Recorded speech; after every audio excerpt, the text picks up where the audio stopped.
Hello, wrestling fans. Welcome to SICW All-Star Wrestling. I'm Drew Abbenhouse here with Lucky P. Larson, Esquire. We've got a great episode of action for you today. Our TV main event will see the Night Train, Gary Jackson, taking on the one and only volatile Curtis Wilde. Also in action today, Jason Breed. Plus, we'll take a look at Flanagan as he goes one-on-one with the Travis Cook organization's Ken Casa. Lucky, what do you think, sir? I think that Mr. Jackson is afraid to put his title on the line. That's why it's non-title today. Well, we've got a title match booked already, so that's why that's a non-title match. But it's going to be a great one. Yeah, that's right. Ladies and gentlemen, as of right now, let's welcome Jason Breed to the ring. Ladies and gentlemen, Mr. Jason Breed is in the house. Jason, we've got a lot to talk about, sir. First of all, heck of a title challenge. It was you against Attila Khan, and I think you took Attila closer to defeat than almost anybody. Coming up a little short, but great match there, sir. So what Attila reminded me of, I have learned how to wrestle being in this company. Attila reminded me I can fight. It is known now when you get in the ring with me, you got to fight. And Attila, I'm not done with you. I have another fight in me. Can I ask one question? Who left that match with the title? Because I wasn't here, I wanted to be sure I heard correctly. Who left with the championship? Was it you? Moving right along, ladies and gentlemen, also what we saw recently on All-Star Wrestling, Travis Cook and his organization interfered in your tag team title defense with Flanagan against the professionals. So not only did you come up a little short in your classic title match, now Travis Cook is responsible for you no longer being a tag champ. It seems the TCO is going to constantly be a thorn in my side. That's okay. Will you get him? But I have a friend who's going to take care of that. Flanagan has his eyes on Travis. Yes. And I will always have my tag team partners back. So TCO, next time you get in our business, you make sure you know that I'm coming. And I'll be right there for you with this fight. Well, Jason, your match is up next, sir. So let's head on up to ringside and take a look. Ladies and gentlemen, our opening contest on All-Star Wrestling set for one fall. Introducing first from Effingham, Illinois at 299 pounds, Richard Shaw. He does not lack in self-confidence. His opponent from St. Louis, Missouri, weighing 243 pounds, Jason Breed.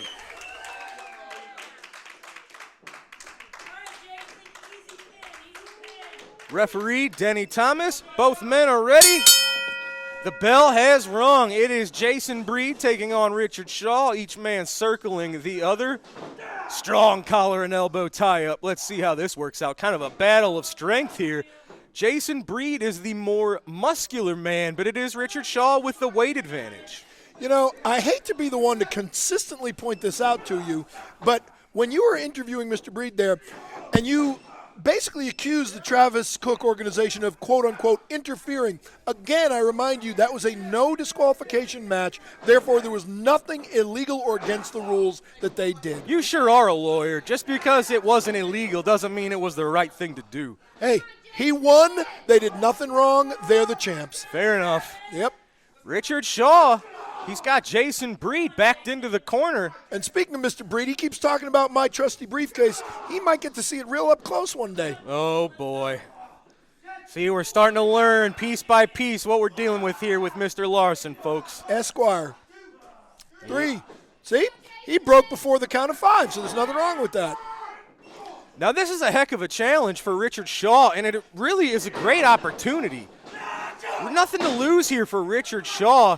The significant underdog in this contest. Jason Breed has had a series of recent battles with Attila Khan. He's proven he can go toe-to-toe with anybody, but it is Richard Shaw. Can you imagine the boost of confidence it would be to Richard Shaw to pick up a win over Jason Breed? Well, I will say this. One thing that I do not think Mr. Shaw has a problem with is self-confidence. Well, You're right about that, but in that case, it might have got him in trouble. Shoulder first into the post. Now it's that Fujiwara armbar. We've seen Jason Breed use this to great success in the past. He's done it again. Yep, he almost ripped that man's arm out of his socket. Richard Shaw, there was nothing he could do. You could see him clutching the shoulder. There was something he could do. He could tap, and he did. And that's absolutely what he did, ladies and gentlemen. Jason Breed using the Fujiwara armbar to great success, picking up the submission victory today on All-Star Wrestling. Yeah, but that wasn't Attila Khan, was it? It was not. Ladies and gentlemen, it's time for our classic matchup of the week. We are very proud to continue the tradition and legacy of wrestling at the Chase, and we're going to take a few minutes now to go back and look at some of that great action. St. Louis always had plenty of exciting spot shows too. They didn't get a whole lot of credit, but they provided plenty of excitement. I can remember Sam's partner, Wild Bill Longson. What a great guy he was, running spot wrestling cards from Waverly, Illinois to Swansea, Illinois to Festus, Missouri. And our good friend Herb Simmons ran a really terrific program in Dupo, Illinois at the high school. We have rare footage of that thanks to Herb. You're going to enjoy it because the main event is King Kong Brody versus Abdullah the Butcher. Fasten your seatbelts. King Kong Brody and Abdullah the Butcher. You can see why people in St. Louis everywhere got excited about seeing wrestling. And this match is certainly one people talked about for a long time. Certainly in Dupo, Illinois at the high school where they had over 2,200 people packed into that gym as Abdullah the Butcher locked up with Brody and pushes Brody into the corner. Referee Lee Warren trying to get a break, but if you know Abdullah the Butcher and you know King Kong Brody, well, you know it's not Luthez against Pat O'Connor. But that's what makes wrestling great, because you have different styles and different ways to attack people. And there's one way: stand on the throat of Brody when you weigh about 400 pounds, as Abdullah the Butcher did. Abdullah the Butcher was a very controversial character. He wasn't in any one territory, any one town for a very long time, because really he was just hard to handle. King Kong Brody had a reputation like that sometimes too. But ironically, a lot of people thought that Brody would not get along with promoter Sam Muchnick in St. Louis, and it was just the opposite. They became very good friends. If you asked Brody who were the three promoters that he respected the most in the wrestling world, I'm sure he would have told you: the Giant Baba in Tokyo, Japan, Paul Bosch in Houston, and Sam Muchnick in St. Louis, because he knew if they gave each other their word, if they shook hands on it, that's the way it was going to be. No shaking hands here as Brody and Abdullah the Butcher. Brody with a cut opened up on his forehead already from Abdullah the Butcher, and watch Butcher like a shark, scenting blood, smelling it, going after the wound, going after the injury on Brody's head. Abdullah the Butcher going after his long-avowed enemy, and King Kong Brody wanting to finish it once and for all. Dupo, Illinois, the site, as King Kong Brody finds himself almost fighting for his life against Abdullah the Butcher, as Abdullah starts pounding on the head of King Kong Brody. Abdullah never was shy about using anything he'd find. He's picked up forks, he's picked up bottles, he's picked up all sorts of foreign objects. He'd do anything he could. To him, wrestling was a war. And his most exciting matches were against people like King Kong Brody, who said, well, I can wrestle. If I have to, I can throw drop kicks. I can do hammerlocks. But if you want a war, I'll give you a war. Right now, though, the war was not going in the way that King Kong Brody wanted it to go. Abdullah pulling back on the head of Brody, turning Brody into that corner. Abdullah putting the pressure on. Headbutt by Abdullah the Butcher. Brody staggered, bleeding. Referee Lee Warren keeping an eye on things, but he's probably knowing best right now is just let them slug it out. Find out who's the toughest, who's the meanest, who's going to last the longest. Brody making a comeback. He hits the ropes, and a big boot right to the top of Abdullah the Butcher's head. Abdullah the Butcher taking another kick, another boot from King Kong Brody, another kick right to the jaw. Abdullah the Butcher hanging onto those ropes, in deep trouble now, and you can see that a cut has been opened up on the head of Abdullah the Butcher. Abdullah bleeding as Brody pounds on Abdullah the Butcher. Brody hitting the ropes again, wanting every bit of extra energy he can get for a kick up against the ear of Abdullah the Butcher. Herb Simmons was probably wondering right there, boy, what did I get myself in for with a main event like this? Abdullah the Butcher and King Kong Brody. But I'm sure that Herb Simmons at that point was like every other fan in that building. He was standing in rapt attention, watching every move these two giants of wrestling were doing. Brody, Abdullah trying to destroy each other. Brody with a chop to the head of Abdullah. Brody on the offensive now. Abdullah hanging onto the ropes, trying to keep his feet as Brody pounds on the head, pounds on the lacerated head of Abdullah the Butcher. The blood spilling out of the forehead, down the chest, down the arms of Abdullah the Butcher. Abdullah in deep trouble now. He had the offensive early, but now King Kong Brody lashing out with all his might, with all his fury, and Abdullah the Butcher in deep, deep trouble. Can Brody put him down? Can Brody get his shoulders on the mat? Can Brody make him say that he'll quit? Well, it's going to be tough. And Brody knows it. Even going to biting, King Kong Brody. Lee Warren, the referee, who's been in so many big matches by this point in his career, knowing that this might have been his toughest challenge, trying to keep some sort of order between Abdullah the Butcher and King Kong Brody. Abdullah fighting back. A chop to the head. Remember, Brody was already cut. Abdullah pitching Brody through the ropes outside the ring. Remember, this is a high school gym, and like all high schools, they're pretty protective of their floors, so the crowd was all up in the bleachers, and it gave Brody and Abdullah room to roam. Maybe that wasn't such a good thing. They're fighting outside the ring now, looking for the furniture they can use on each other, trying to batter each other into destruction.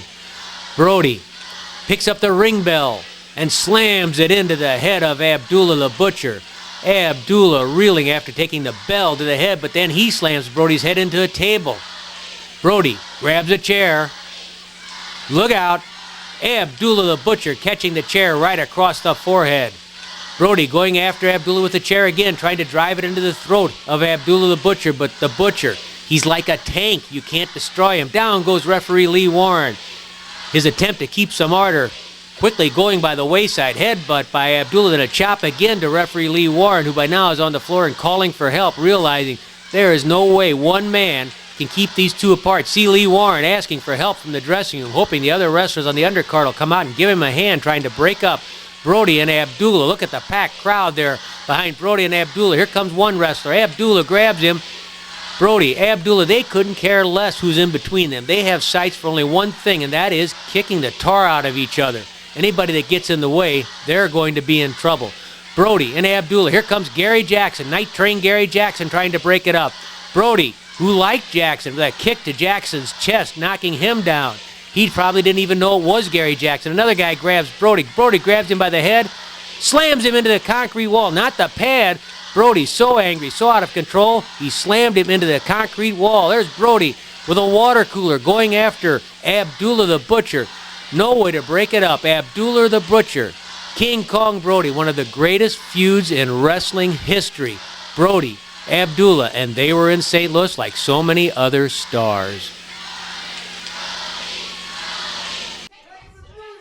Ladies and gentlemen, we are here with the one and only Mr. Flash Flanagan. Flash, not only have we seen you in a really contentious face-off with Travis Cook recently in the East Carondelet Community Center, we also saw him responsible for you no longer being a tag team champion. I know you've had it up to here with Travis Cook. I don't even know what better words you could put it in. It's. You think up to here? You think up to here, really? I am far from up to here with Travis Cook. I have told you, I have given you the best chance you could do. I'm walking away. I was going to forget about everything that went on in the past. But Travis, I wasn't good enough for you, was it? You want to just keep, it's like poking a bear, and eventually, on next month, March 12th, I'm coming for Attila Khan, and the best way to get at you is taking that heavyweight title. But I don't just want the heavyweight title. Travis Cook, I want you. And I don't just want you. I am going to get rid of Travis Cook from SICW. Do you guys want Travis Cook gone for here? I'm going to take the SICW title. I'm going to hurt Attila Khan and Travis Cook. I promise you, one way or another, you are going to be gone from this company. Well, ladies and gentlemen, you heard it. It is Flash taking on Attila Khan in March for the title. But for now, let's head up to ringside to see Flash Flanagan in one-on-one action. Ladies and gentlemen, this matchup is set for one fall. Introducing first, accompanied to the ring by his manager, Travis Cook, from Chicago, Illinois, weighing 223 pounds, the Iron Man, Ken Casa. His opponent from Indianapolis, Indiana, getting the jump on Ken Casa is Flash Flanagan. Look at that. That is cheap shot, attacking the man before the bell. You know, we've seen that happen quite a few times recently, and you always supported that sort of behavior. No, he was not even introduced yet. This is horrible. See, he's calling a timeout, too.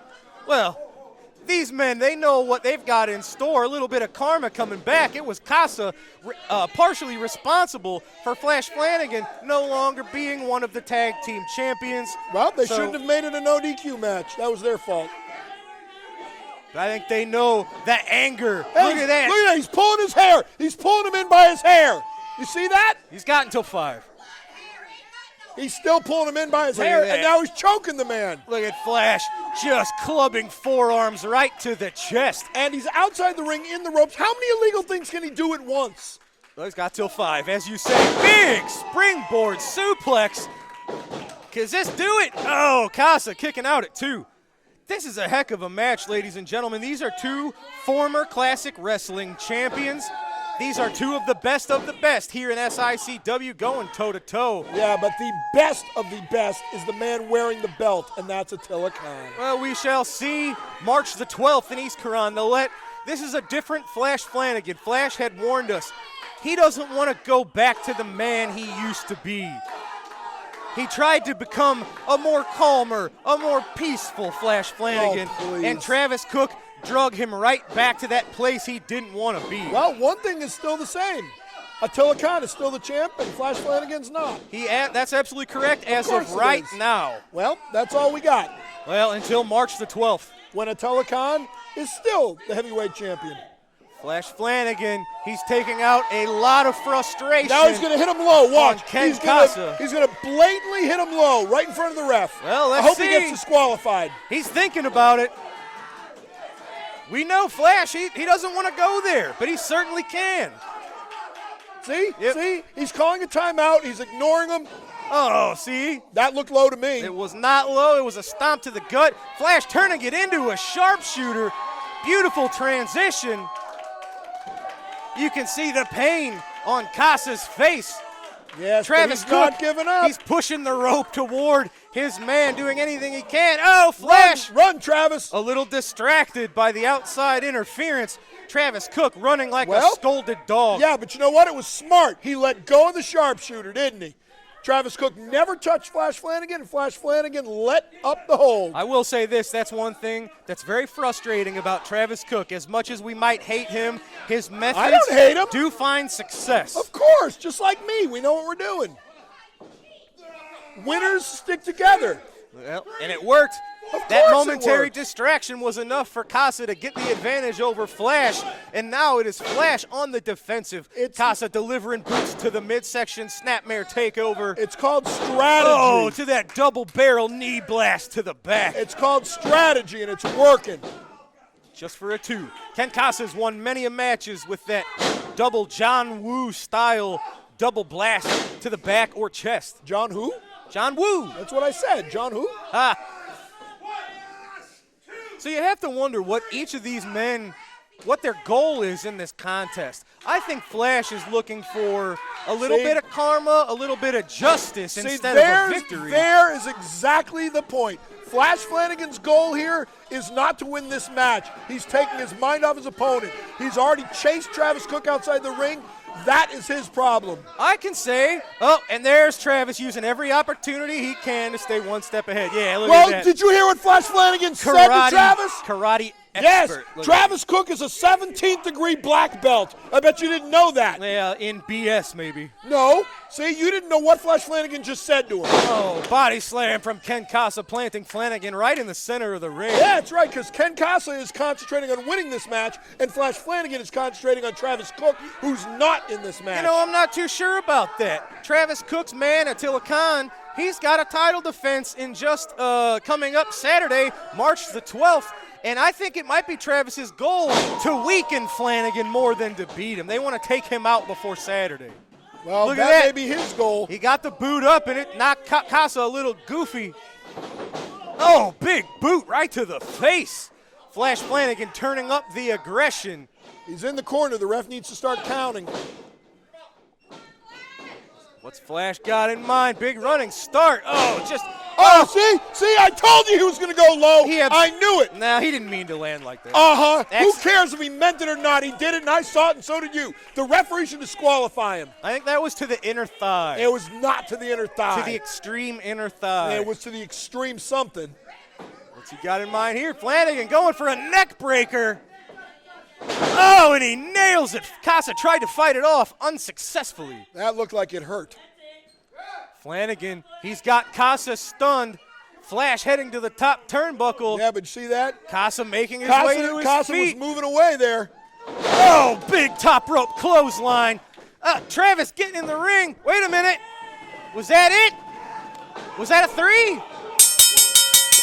I think I think Flash Flanagan got the 3 count over Ken Casa. It was a quick count. Travis was a little too late sliding in the ring. Flash again, taking his eyes off his opponent. Get out of there, Travis. Well, run. He's got blood in his mind.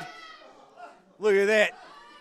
Flash Flanagan, he got it done. He got the pinfall over Ken Casa. But he didn't get his hands on Travis Cook, did he? He did not on this occasion. He very well may. March the 12th in East Carondelet. Flash Flanagan victorious over Ken Casa. Fans be here when he tries to reclaim the classic title. Tries and fails. Ladies and gentlemen, our TV main event is a non-title match set for one fall.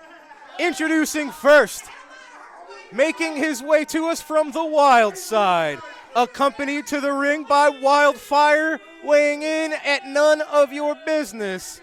He is volatile. Curtis Wild. That's the best I've ever seen Tommy Rich look. His opponent is from Petticoat Junction, weighing in at 220 pounds. He is the reigning SICW Central States champion, the Night Train, Gary Jackson. The one who's afraid to put his title on the line tonight. He is not afraid, Gary Jackson.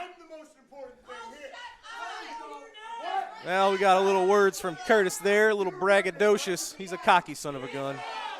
So, that is the best I've ever seen Tommy Rich look. I don't know if you heard me. Huh. It did indeed.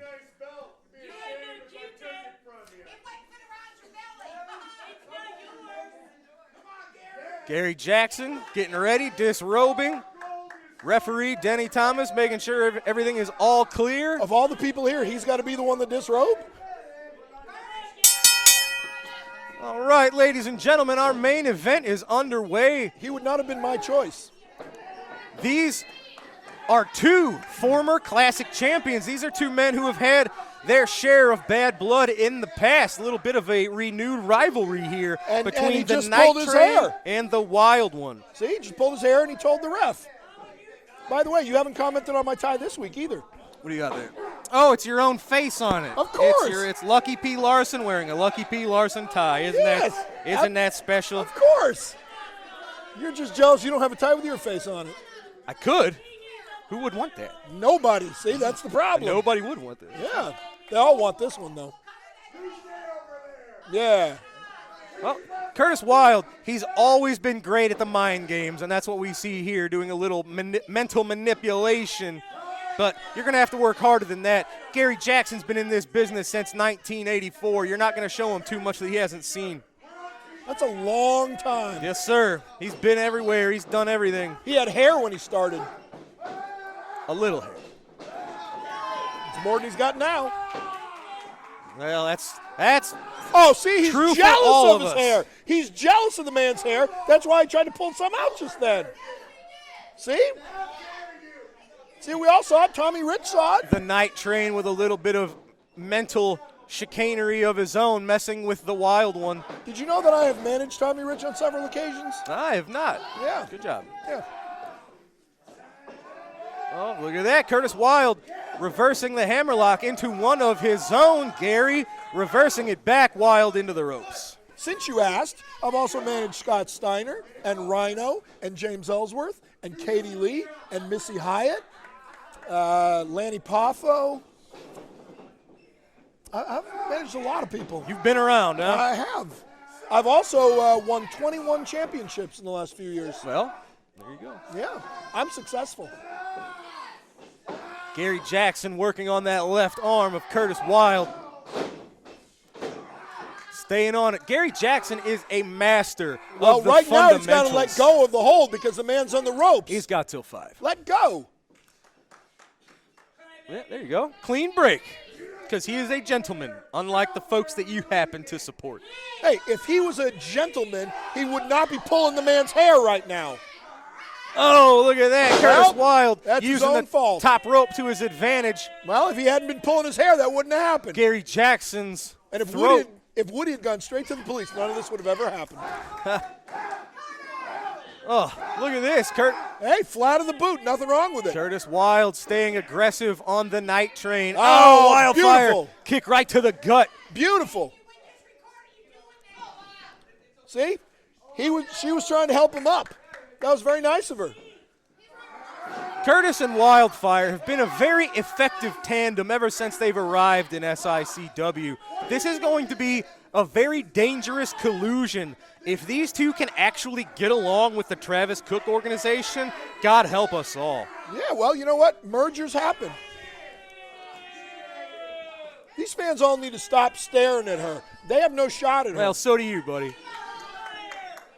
Oh, big knee to the chest of the night train. You know, Just for 2. They're all booing this man because they're jealous that he leaves with her.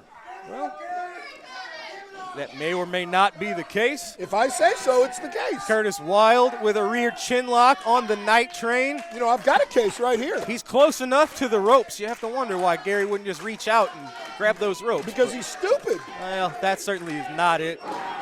Elbow to the gut. Curtis breaks the hold. Gary elbow to the face. That was a closed fist. Now he's pulling his hair. Right into the turnbuckle. Nope. See, look at her. She runs over there for emotional support. You got to appreciate that. Oh, Curtis Wild with a big clothesline coming out of the corner. See, she gave him the emotional support he needed, and he responded. I'll tell you what about Curtis Wild. I've often said his physique is misleading. He's very agile. He's got a jumping spin kick that you have to see to believe, and he's as strong as an ox. You know, he'll, so he'll pick basically- up 250-pound men and just throw them over his head. So should I tell him that you just called him fat? Since that's basically what you just said. The man is chiseled out of granite. Interesting. That's not what I've never seen granite quite like that. But Gary Jackson, shoulder tackle to the midsection. What's he got in mind here? Whipping Wild, reversal. Wild telegraphing that he put back his head body down drop. too early there. Yeah, he did. You can't do that against an experienced veteran like Gary Jackson. You know, he's been doing this since 1984. That's right. You learned something. Hey, see, I know these things. You didn't know that till I told you earlier. Oh, I don't remember it that way. Well, Look at this. Great back and forth matchup. Again, these are two men who have both reached the heights here in SICW. Look at this. Cloverleaf. Oh, look at, there they are again. Travis Cook and superstar Steve Fender. Well, Travis Cook Interfering. is just running away from Flash Flanagan. Oh, big body slam. Huge attack. This is going to be, what, 1, 2, 3, 4 on 1. The Night Train, Gary Jackson, at the mercy of Curtis Wild, superstar Steve Fender. Travis Cook and Wildfire directing traffic from the outside of the ring. It's a shame he's got no Folks. friends. Just an absolute beatdown, double teaming. Quadruple Look at this. teaming. Travis Cook and Wildfire, they sure are proud of themselves and Yeah. their men. Come and they on. should be. The match is over. That's enough. He's laying on his back. Travis Cook is standing. Flash Flanagan's nowhere to be found. I'd say this has worked out quite well. Well, looks like they're heading to the podium. Let me see what these guys have to say. I might join you for this one. Fans, here we are. We saw them last week in this new tandem, this new alliance. My goodness, SICW at the mercy of Travis Cook, Lucky P. Larson, I guess. We have Curtis Wild. What's going on? My God. Yet again, somebody was trying to take advantage of Curtis Wild, like has happened to him time and again for the last several years. They brought Chico Santana in one time to shave his head. They've done all sorts of things to this poor man, and he's persevered. They've done all sorts of things to Superstar Steve, and to Chris Hargis, and to Ken Casa, and to Travis Cook, and we have persevered. But you've seen today is a new day, and I'm not talking about a comedy act. I'm talking about a new day where we fight back, where we push back. And on March the 12th, Curtis Wild is going to team with the Travis Cook organization, and it's all going to come to a head. Curtis, you're going to be there with your athletic ability. My men are going to be there with their athletic ability. I'm going to be there with my brilliant mind that never fails, and you can sit there and look pretty, and it's going to be great. And March the 12th, Flash Flanagan, you're going to have a shot at Attila Khan. Well, son, you ain't going to make it to March 13th. I can promise you that. Lucky P. Larson, it is great to see you here. You're a breath of fresh air. The fact of the matter is, we're the best there is in SICW. And if you don't like it, learn to live with it.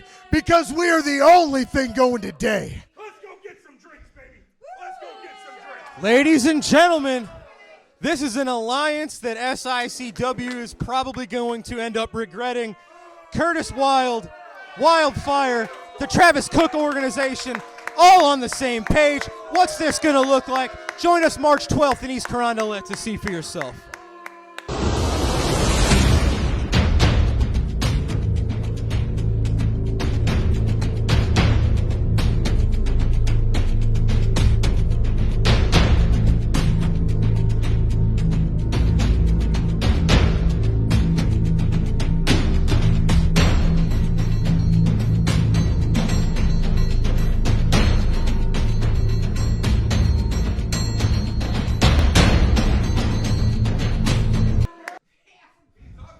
Ladies and gentlemen, an absolutely chaotic episode of All-Star Wrestling. We saw Jason Breed picking up a submission victory over Richard Shaw with his Fujiwara armbar.